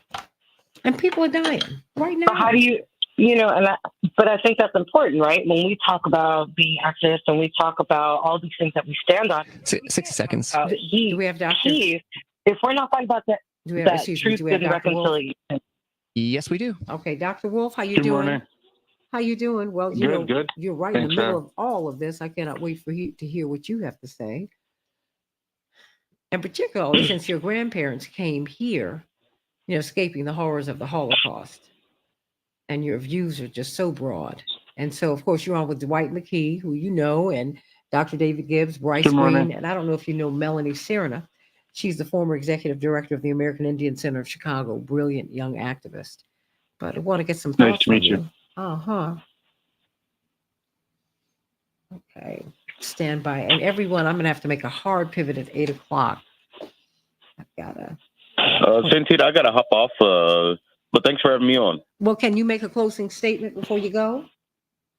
Stand by. Yeah, I can do that. It'll be quick. We can change the world, change the world, change the world. Yes, we can. We can change the world, we can change the world, change the world. This is the Santita Jackson Show. To a place of love, it's not too late.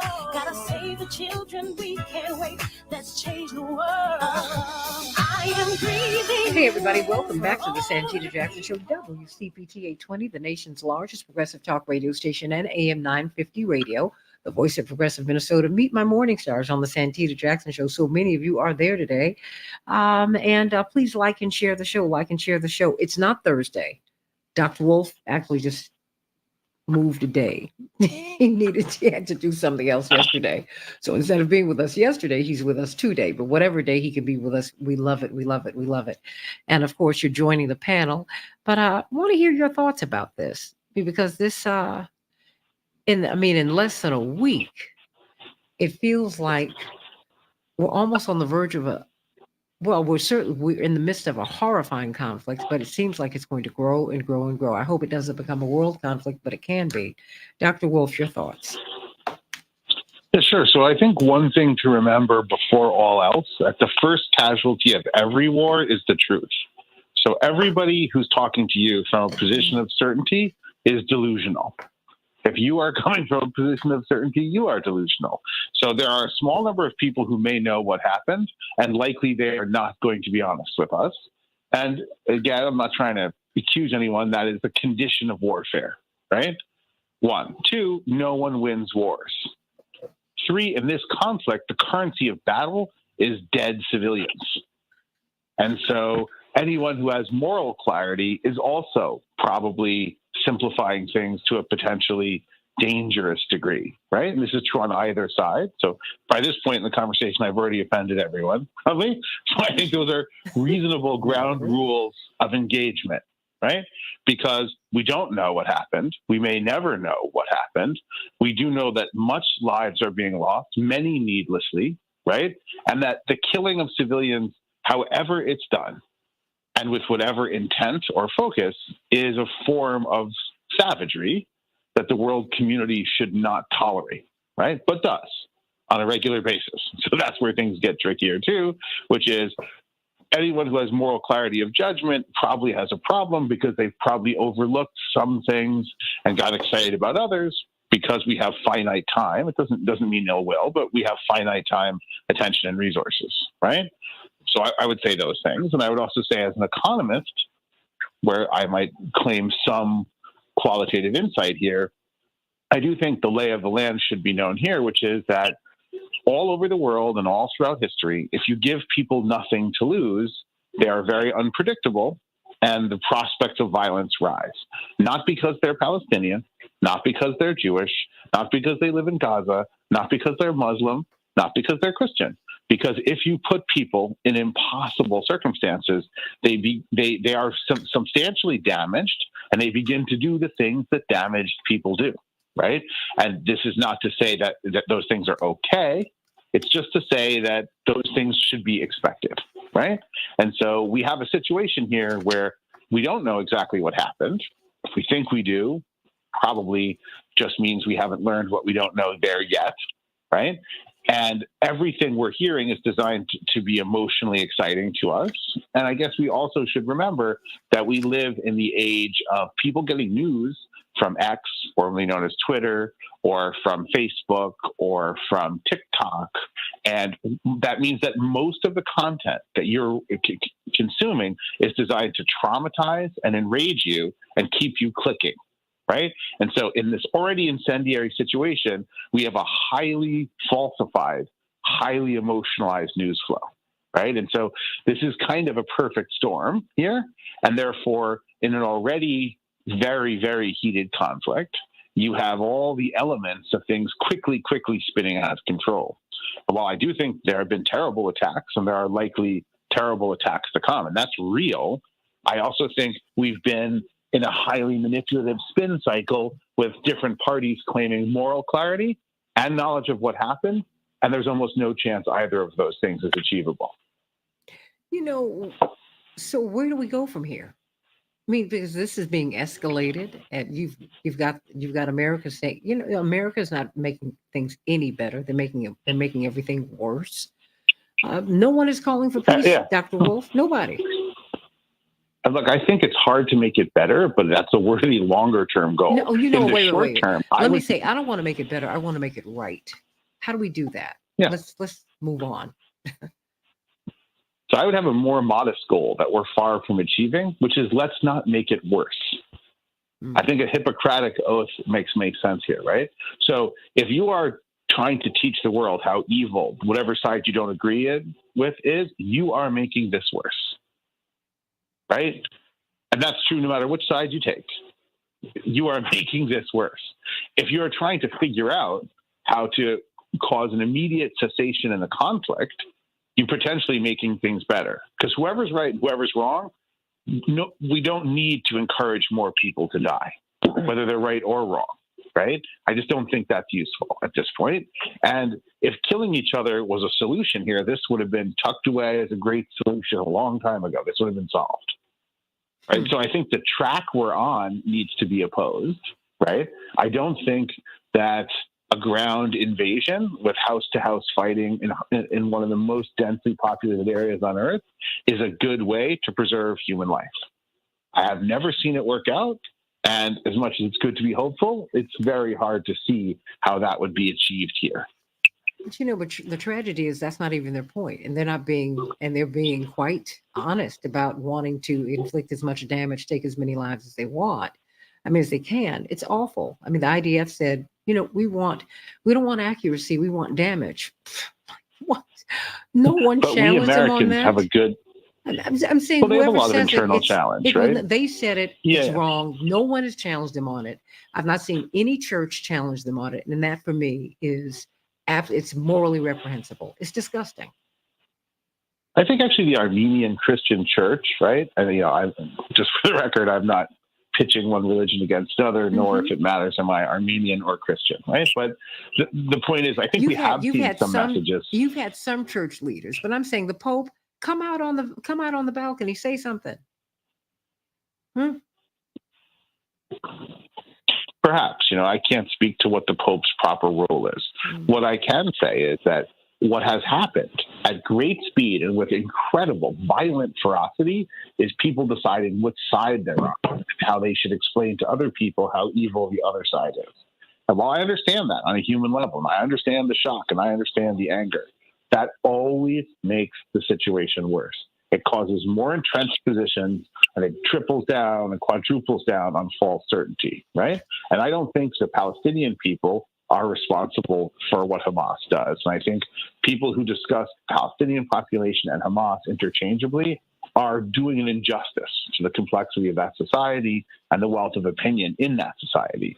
Likewise, I don't think this government in Israel is very popular with its public, which has had the largest demonstrations in the history of the country against them. And I also think we Americans might know something about a country that comes out swinging, hyper bellicose, claiming the moral high ground and certainty after its intelligence community is embarrassed by an internal attack. I challenge those who are history buffs among us to think back, but I vaguely remember a circumstance not altogether different, right? And many countries have their versions of such things, which is again to say, nothing that's happening is happening because someone's Palestinian, because someone's Muslim, because someone's Israeli, or because someone's Jewish, and neither side here can claim unambiguous moral action or that they are without their taint and misadventure, right? And so all those voices on both sides of this who think they can say that for their side and maybe more pointedly against the other side are actually, again, not necessarily intentionally, not with ill will per se, are contributing to this environment, right? However justified the anger, you are contributing to a circumstance that is not good, right? Just to give you an example of the complexity that hasn't entered our debate, there's such a thing as an Arab Israeli. There are Arabs in Israel, southern Israel, who were attacked, abducted, and murdered by members of Hamas who are now afraid that Hamas will come back or that their neighbors will attack them. Right? Like, that's a thing. This is not so easy. This is not, the Yankees and the Red Sox, as much as we sometimes want it to be. Let me go to Karen. Karen has called in. Karen? Good morning. Karen, how are you? I'm so glad that you finally called in, leaping out of cyberspace into my ear. How are you, Karen? Yeah, I'm fine. How are you? Great. What's on your mind today? Okay, so I appreciate hearing the previous panelist. I can agree with some of what he said. Okay, Karen, just one moment. Karen, so that we can hear you, can you roll up your window? How is this? I need better? Yes, I need you to be as sealed off as possible so that we can not get any outside noise. No, it's okay. You didn't know. Now you do. I'm sorry. I'm in my car driving to work. It's okay. Be careful. I'll make this quick. Can you hear me a little better now? I can hear you better. Much better. Yeah. Hello? Oh, yeah, we can hear you. I'm sorry. Okay, I'll make my point. Okay.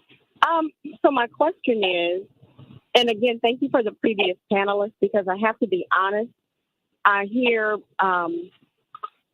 it seems to be slightly slanted, much of the conversation.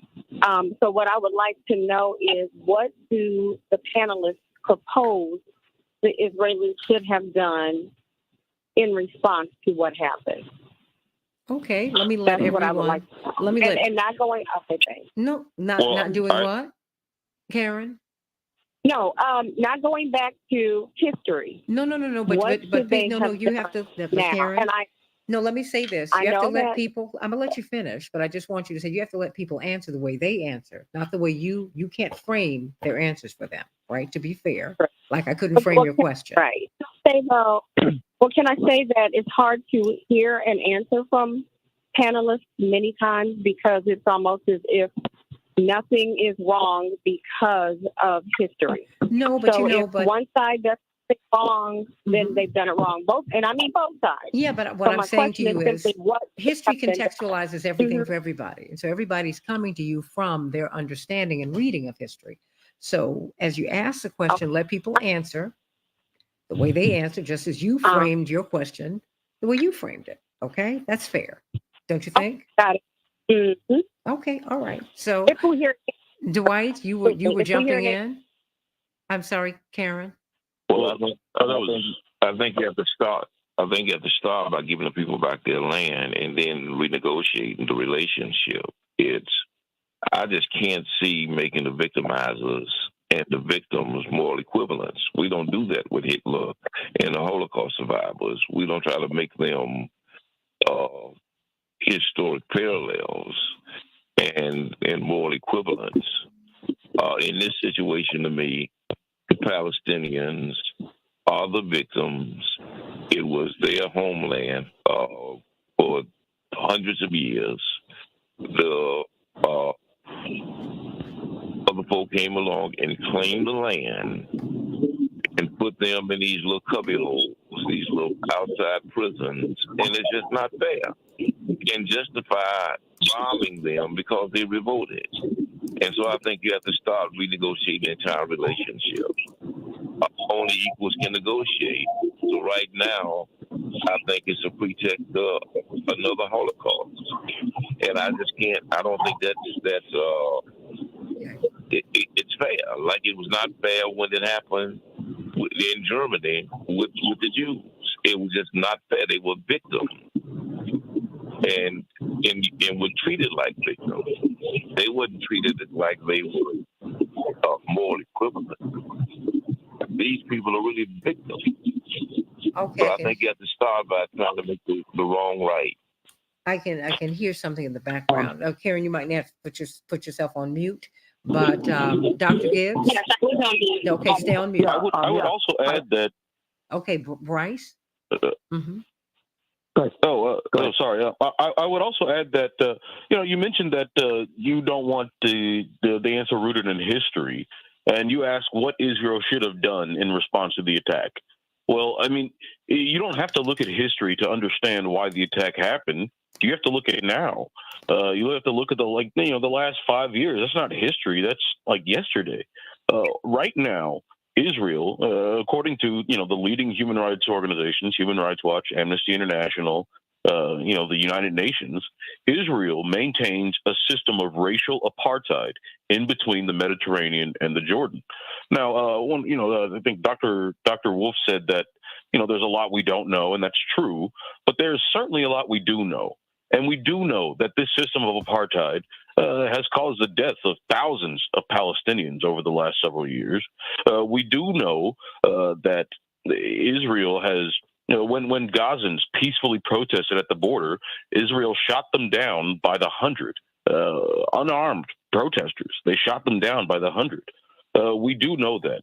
And we do know that Israel could end the occupation. And they understand that, their heads of security, the internal security, have said repeatedly that any violence that comes from the Palestinians is a result of the occupation, and the occupation is the largest security threat that Israel currently has. So this is what we know for certain. We witnessed the attack by Hamas, which, is brutal and awful and terrible. But the answer to that is to ask why it happened. And, well, like I said, the Human Rights Watch understands why it happened. Amnesty International understands why it happened. Israeli internal security understands why it happened. It happened because of this occupation. And in Gaza specifically, it's especially terrible because you have 2 million people trapped in an open-air prison. They're not sovereign. Israel controls who can leave. Israel controls what goods can get in. Israel controls what medical supplies can get in. Israel controls the air. They blew up their only airport, and they won't allow them the materials in the enclave to rebuild it. That is the situation on the ground right now. And if we want to avoid violence in the future, it's on Israel's plate. You can't ask the Palestinians to, renounce violence while they're being attacked every single day. You can ask the Israelis. You can tell the Israelis. You can push them to end the occupation, which is a constant state of violence and has been for, since 1967. But again, that's like every day. If you go back in the news before this attack, what was going on in the West Bank? Well, there were pogroms against Palestinians led by, Jewish settlers, and they were protected by the Israeli military. That's the situation that Palestinians have to deal with, on a constant basis. And to expect there to be no violence out of that is unreasonable. Dr. Gibbs? Okay. And Let's vote. Okay, so Santita, I have to go into work. I was hoping I could just. Okay, so let me say I appreciate what the history he gave. So let me just say I have not said that I don't think history is important, and I appreciate the concrete facts that he gave as far as what has happened recently. Okay. So what I'm gathering is basically it was warranted considering what has been going on, sort of like tit for tat, and they should basically renegotiate and leave. And that's all that's going to happen. That's the only way it's going to be settled. I certainly don't, as a Christian, don't believe in tit for tat. My highest self doesn't. And I hope that is not where that's where we are. I just hope we don't stay here because nobody's going to win. Nobody will be left. Have a great day. Sending you so much love. Thank you, Karen, for calling in. Thank you. Thank Have a you. good one. Thank you. Paul from Seattle. Paul, what's on your mind, sweetie? Paul, I've got about 90 seconds for you because we're right up against the clock. Sure. I just want to say this. Let's just consider if Gaza were a paradise, would any of this happen? No, they'd be locking people out. But who's doing the locking out? It's not the Palestinians in Gaza. Now, if we unfortunately have to go back to 1967, remember the war? It was a preemptive strike by Israel, and they annexed Gaza and West Bank and Golan Heights as buffer zones between what they perceived to be their enemies in Egypt, Jordan, and Syria. But who did they put there? They put the Palestinians there. So isn't that the same as putting Palestinians as human shields, a buffer between themselves and their enemies? And that's what they're saying that Hamas is doing. It's the same. Isn't that the same? Well, don't we in this country? I'm sorry. Haven't we with say the native tribes put them in untenable places? We just had a Supreme Court case last term in June where the court ruled that the 1868 treaty with the Navajo tribe will not be heard under common law terms, even though there's no water on the Navajo reservation. Somehow Arizona and Colorado and New Mexico have more standing in that case than the United States treaty with. They don't want to say there's nothing mentioned about water in the treaty. So who cares about 155 years later if you don't have any water? That's your problem. Don't we do the same thing? There's hypocrisy all over the place. I'm sorry. Paul has spoken from Seattle. Dr. Wolf, I'm going to give the last 2.5 minutes to you. And we'll expand this conversation going forward because I always love hearing from you. And I love hearing from you, Dr. Gibbs, Dwight McKee, Melanie Serna, Bryce Green, who's left us to go to class, and so many, and Jim Narakis. It's just a lot of people.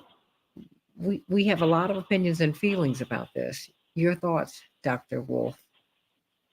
Yeah, I think the debates often kind of come off the rails because the word choices mean different things to the people using them and the people hearing them, right? And I do think there are certain things, just to make the conversation possible that are important.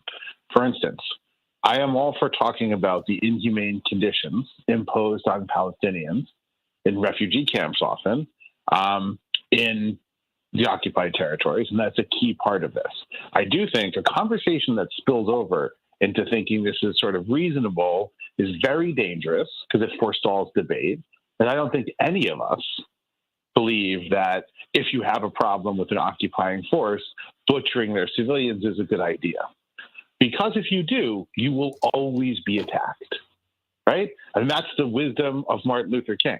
That's the wisdom of Mahatma Gandhi, which is if you have less guns and weapons, you can't be led in your notion of how to free your people by a toxic notion of masculine power.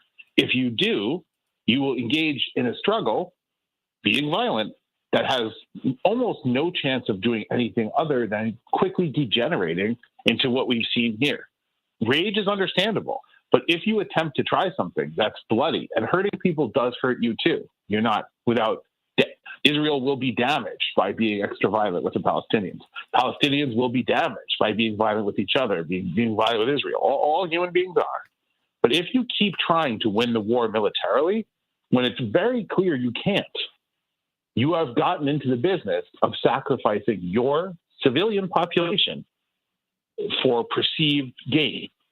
And that is very hard for me to get into a place of being comfortable in acknowledging that as a good or reasonable response. Understandable, not good. Reasonable is never really true when you commit violence against random people, right? That's the argument against the bombing. So what makes me nervous is any conversation on the subject that doesn't get all the historical points right, because then it degenerates into my history, your history, the history. Never seen that produce a good result, by the way.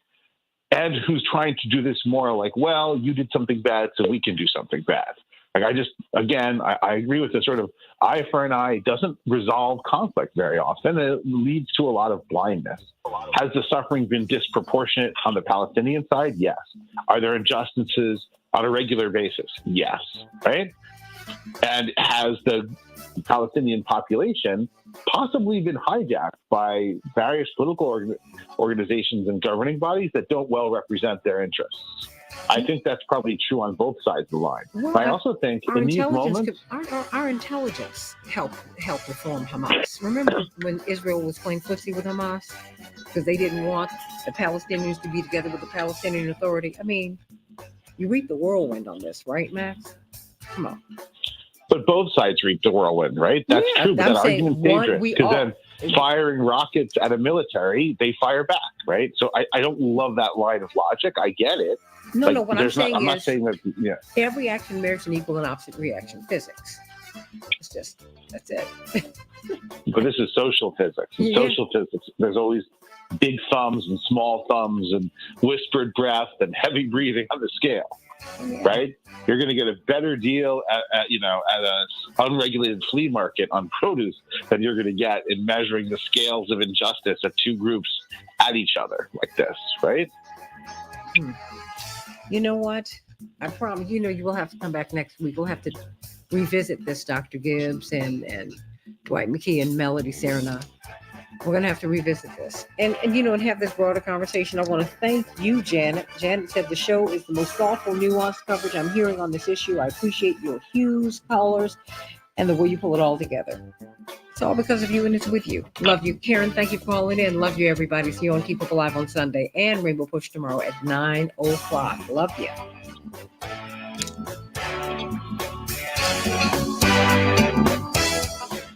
Everybody, I want you all to make a quick comment because I do have to get out of here. I've got a car waiting for me downstairs. But does anyone have anything else they would like to add? I'm really relieved and encouraged that even in these tough times, we have powerful, unified leadership in Congress. That I know together, especially with my Republican brothers in the House, we can tackle anything. And I'm just so impressed by how well it's going.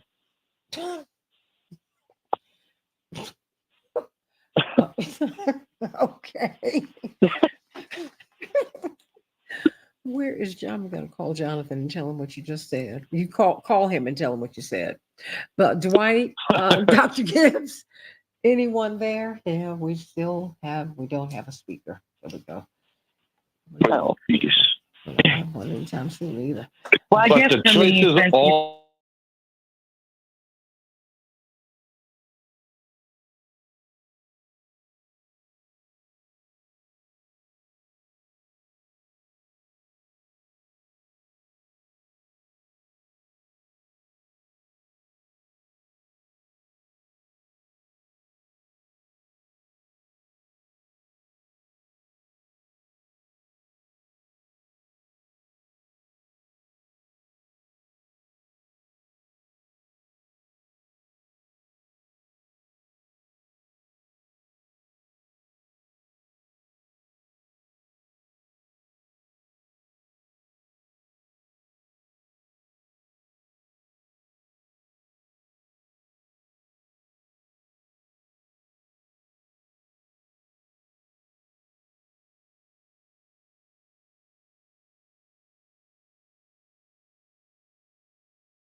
acknowledge people in their pain. You got to acknowledge that. And there's so much of it. That's got to happen. We can't go past these atrocities, this ugliness, and white supremacy, the supremacism from so many different directions. All that stuff has to be addressed if we're going to get well. If that is your goal, that certainly is mine. I don't want to get things better. I don't want to make things better. I want to make them right. And that's going to be a tough process, a tough slog. I think we can do it, um, but it's going to be hard. There'll be a lot of tears shed and a lot of hurt feelings because a lot of people and their wickedness will be exposed. And it's just a very human story, but it can be done. But I love you all. I am running out of here. Does anyone have it? Dr. Wolf, Max, call Jonathan and the congressman, let him know your assessment of his workplace. Call him and let him know because he calls it, he said it's a great place to be, great, brilliant people, many of them, and interesting mix of people. He said, and then there are days when it feels like I've transferred to the worst high school in town. And there you go. So, so, so he's between those places.